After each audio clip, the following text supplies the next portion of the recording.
नमस्कार, दिलेश देवांगन नाम है मेरा और आप सभी का डीडी यूट्यूब चैनल पर बहुत बहुत स्वागत है। इस वक्त मैं हूं मनेंद्रगढ़ विधानसभा। मनेंद्रगढ़ विधानसभा में बीजेपी के कैंडिडेट हैं श्याम बिहारी जायसवाल जी। मैं ये गांव बहुत ही चिरमिरी से तकरीबन 15-17 किलोमीटर 20 किलोमीटर के अंदर है गांव है और बहुत दूर दूर घर हैं। और यहाँ पर एक कार्यक्रम में मुझे नजर आए श्याम बिहारी जायसवाल जी, तो सीधा इनसे सवालात होगा क्योंकि ये पहले भी 2013 से 18 के बीच में विधायक रह चुके हैं। दोबारा जो बीजेपी संगठन ने विश्वास किया है, भरोसा किया है इन पर, तो क्यों किया है, क्या खास वजह है और किन मुद्दों के साथ ये मनेंद्रगढ़ विधानसभा की सरजमी पर चुनावी मैदान पर उतरे हैं, आइए कुछ सवालात करते हैं। पहले बहुत स्वागत है जायसवाल जी डीडी यूट्यूब चैनल पर आपका। जी धन्यवाद। डीडी यूट्यूब चैनल को भी मेरे ओर से बहुत बहुत शुभकामनाएं। तो आपके कार्यकाल रहे हैं, उसमें क्या उपलब्धियां रही हैं, क्या कुछ आपने किया था कि 2023 में आपको दोबारा मौका दे यहाँ की जनता?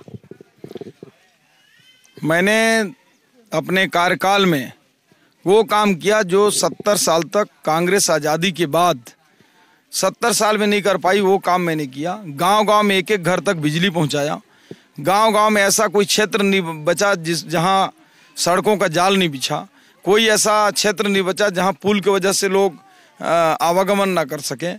ऐसे 1000 करोड़ रुपए के नहर, पुल, पुलिया, सड़क, बिजली, हमने एजुकेशन के लिए 27 high school, higher secondary school खुलवाए, खड़गांव में कॉलेज खुलवाए, खड़गांव में एकलव्य विद्यालय करवाया, रतनपुर में ITI करवाया।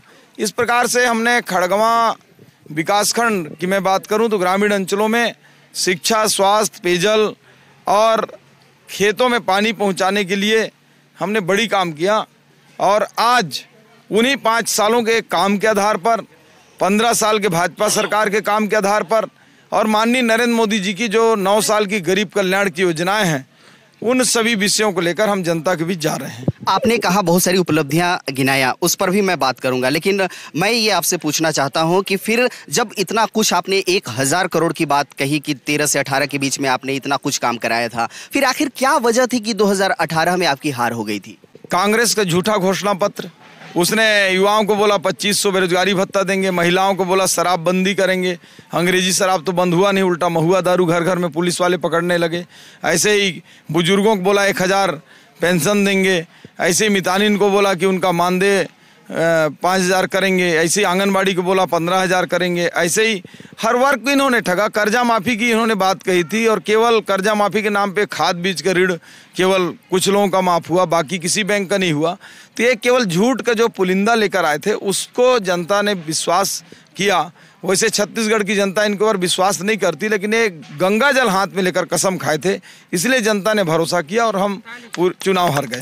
कर्जा माफ़ी का आपने जिक्र किया, कर्जा माफ़ी पर मैं आपसे सवाल करूंगा, लेकिन उससे पहले ये करना चाहता हूं कि इसको जो ये वाला एरिया है, चिरमिरी वाला हिस्सा है, इसको कहा जाता है कि ये जन्नत है क्योंकि चारों तरफ जंगलों से घिरा हुआ बहुत ही खूबसूरत नज़ारा, बहुत बेहतरीन दृश्य देखने को मिलता है। लेकिन आपके कार्यकाल से लेकर के चाहे पिछले 20 साल 25 सालों में देखा जा सकता है, यहाँ जब घूमने पर पता चलता है कि इसको बहुत सौंदर्यीकरण किया जा सकता था, इसको पर्यटन स्थल बनाया जा सकता था। यहाँ पर न केवल देश के अलग अलग हिस्सों से लोग आ सकते हैं देखने के लिए, यहाँ की खूबसूरती को देखने के लिए, बल्कि विदेशों से भी आ सकते हैं। बावजूद इसके आपने इतना कुछ कहा, लेकिन इस पर कभी फोकस आपने नहीं किया। यहाँ के इस तरह के विकास पर आपकी नज़र क्यों नहीं पड़ी?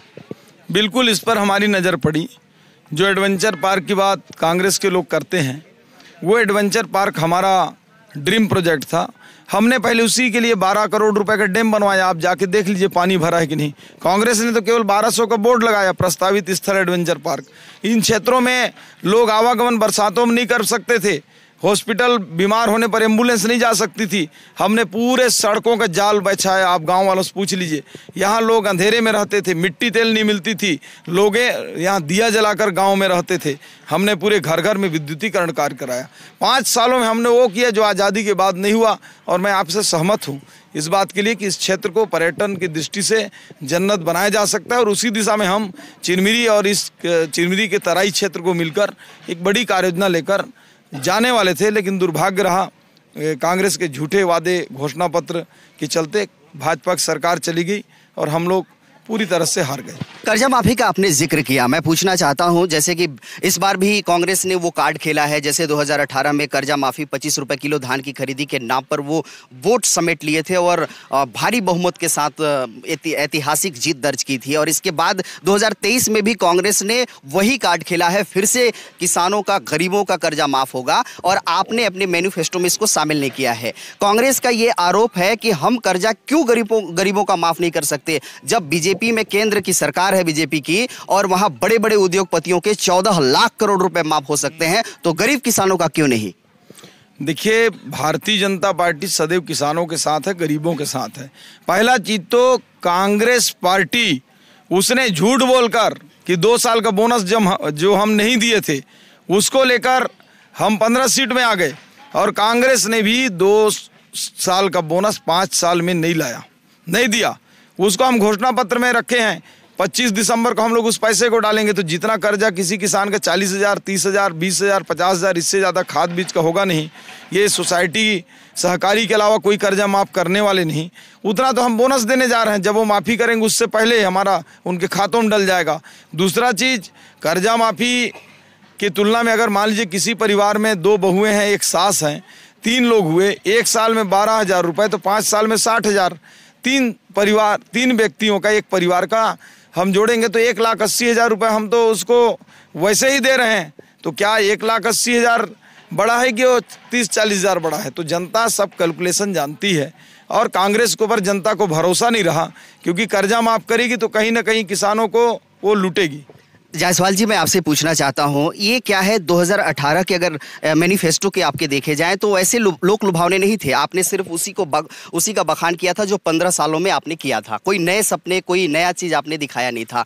अब मुझे ऐसा लगता है कि 2018 में जिस तरीके से एक लोक लुभावने, एक बहुत ही रोचक जो घोषणा पत्र कांग्रेस ने तैयार किया था, ठीक उसी तरीके से आपने कहीं ना कहीं 2023 में ये चीजें लाने की कोशिश की है। मैं मेन मुद्दे का सवाल ये करना चाहता हूं कि जो यहाँ की जनता है, छत्तीसगढ़ की जो जनता है, ये सिर्फ फ्री के रेवड़ी, वही जो केजरीवाल ने शुरुआत की, वही बीजेपी भी उस ढर्रे में चल रही है। अरे भाई, क्यों यहाँ की जनता, यहाँ के युवाओं को रोजगार चाहिए, यहाँ के लोगों को काम चाहिए, क्यों फोकट का पैसा लें? वो चाहते हैं कि जमीन से निकल करके वो बाहर आएं और काम करें, मेहनत करें, उसके बदौलत उनको वो पैसा मिले। पहला सवाल। दूसरा सवाल आपसे मैं ये करना चाहता हूँ कि अगर आप लोगों ने ये कहा कि बेरोजगार युवाओं के लिए बहुत सारे नौकरी लाएंगे, एजुकेशन बहुत अच्छा दिया है, तो फिर बीजेपी की ही तो ये नीति रही है कि पहली से 8वीं तक के बच्चों को फेल ना किया जाए। यानी जो जड़ है, जो मजबूत जड़ है, उसको बेहतर बनाने की जरूरत थी। यहीं पर तो बीजेपी फेल हो गई। क्यों उन बच्चों को एक अच्छी शिक्षा प्राप्त करने की हक नहीं है? क्या वो बेहतर शिक्षा प्राप्त नहीं कर सकते क्या? ये मेरा अंतिम जवाब होगा, क्योंकि आपने इतना ढेर सारा प्रश्न पूछ दिया है, सभी को मैं संक्षिप्त में बताऊंगा। पहला तो आपने बोला कि मुफ्त की देने को क्यों आवश्यकता पड़ी रेवड़ी बांटने की। तो हम कोई रेवड़ी बांटने नहीं जा रहे हैं, लोगों की आवश्यकताएं हैं। कांग्रेस की सरकार ने 5 सालों में लोगों को इतना गरीब कर दिया, इतना शोषण किया। यदि हम उन महिलाओं को अगर 1,000 महीना नहीं देंगे तो आज वो घर चलाने की स्थिति में नहीं है। सिलेंडर अगर 500 में नहीं देंगे तो सिलेंडर खरीदने की स्थिति में नहीं है। आज अगर हम किसी कन्या को 1.5 लाख रुपए जन्म लेने के साथ अगर दे रहे हैं तो 18 साल बाद उसकी भविष्य को सिक्योर कर रहे हैं। साथ ही साथ जो युवाओं को रोजगार की बात है, हमने किया है। हमारी सरकार थी 15 साल में हमने 2 लाख तो केवल जो शिक्षाकर्मी भर्ती किया था उनको रेगुलर हमने किया, शिक्षकों को मानदेय बढ़ाया, तो और करीब 50,000 पुलिस भर्ती किया। हम 3 कार्यकाल में 3 लाख लोगों को नौकरी दिए थे। इस बार कांग्रेस ने 10,000 लोगों को नौकरियां नहीं दी हैं। निश्चित रूप से हम 1 लाख लोगों को रोजगार देंगे। और आपका अंतिम सवाल जो था शिक्षा को लेकर, तो चूंकि शिक्षा में 8वीं तक के लिए इसलिए फेल करने की सरकार की योजना नहीं थी कि बच्चों का शुरू में मानसिक विकास होता है, और फेल के डर से कई छात्र छात्राएं, कई घटनाएं जो है आत्महत्या जैसी भी घटनाएं कर चुके थे। इसलिए शिक्षा को और व्यापक बनाने के लिए उसको 8वीं तक के हमने फ्री हैंड दिया था। आने वाले समय में शिक्षा और अच्छा हो सके, इसके लिए हम काम करेंगे। आपके लिए बहुत बहुत धन्यवाद, आपने सवाल पूछा। इसके जवाब एक आखिरी सवाल पूछ सकता हूं सर? गैस सिलेंडर का आपने जिक्र किया, 500 रुपए में इस बार देने का वायदा आपने किया है। केंद्र में आपकी सरकार है। जब 14 में मोदी की सरकार सत्ता पे आई थी तब 400, 420-21 रुपए दर था गैस सिलेंडर का। आज 1200 समथिंग हो गया है। सर, ये चुनाव जीतने के बाद सिर्फ छत्तीसगढ़ को 500 का लाभ, देश की महिलाएं भी, गरीब महिलाएं भी ये आस लगाए बैठी हुई हैं कि कब उनको भी 500 रुपए में गैस सिलेंडर मिले। देश में अधिकांश राज्यों में भारतीय जनता पार्टी या उसकी गठबंधन की सरकार है। कांग्रेस की सरकार 1-2 राज्य में है। इनमें शोषण हुआ है, महिलाएं गैस खरीदने की स्थिति में नहीं है, इसलिए सरकार उनको 500 में दे रही है। जिन राज्यों में सुदृढ़ अच्छी है उसमें सरकार अभी सब्सिडी नहीं देगी, आने वाले समय में उनका भी आकलन किया जाएगा। लेकिन छत्तीसगढ़ में महिलाओं को देना आवश्यक था। छत्तीसगढ़ और अन्य राज्यों की प्रकृति अलग है। यहाँ गांव में ग्रामीण रहते हैं, किसान रहते हैं, ट्राइबल्स रहते हैं।